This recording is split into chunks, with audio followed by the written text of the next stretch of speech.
Florida Governor Ron DeSantis was hit with a second ethics complaint this week, also regarding his shadow presidential campaign.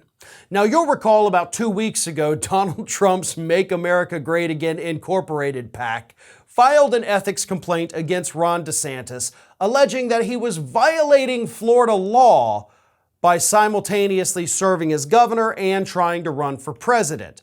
Now, under Florida law, in case you're not familiar with it, and I think this is very weird, but I like it, if you're running for a different office other than the one you currently hold, and the office that you're running for would overlap with at least half of the current term you have in office right now, you must resign your current office in order to run for the new office.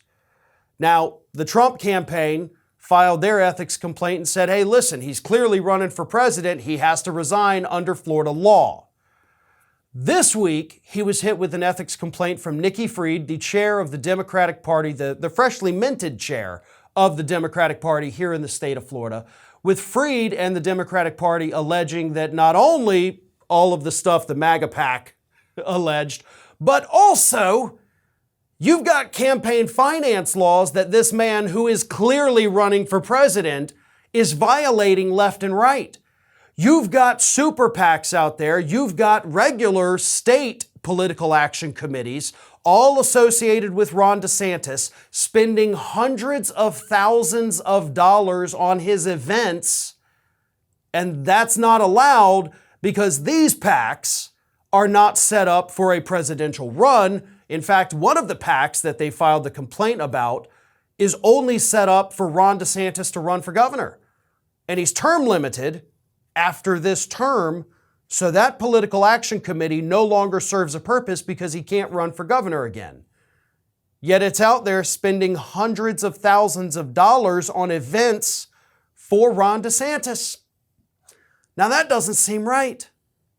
Now the problem with this specific piece of legislation, this specific ethics complaint, is that in terms of the campaign finance violations, yeah, they're glaringly obvious. I agree with the complaint 100%.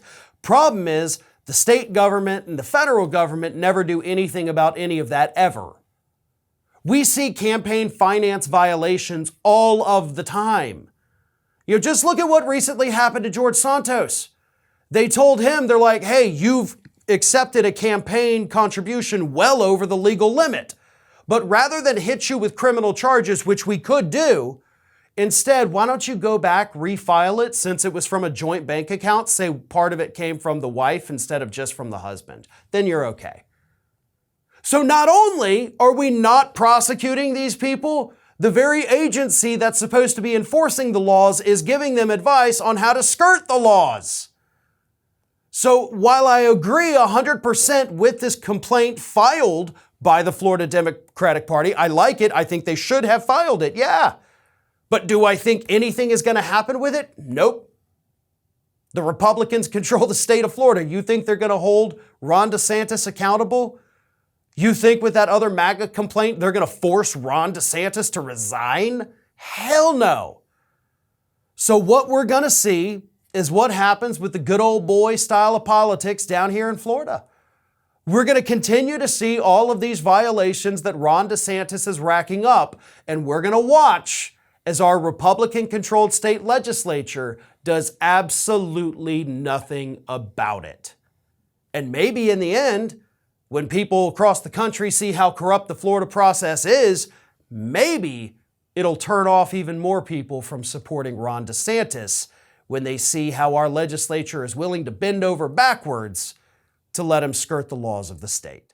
This is Hattie.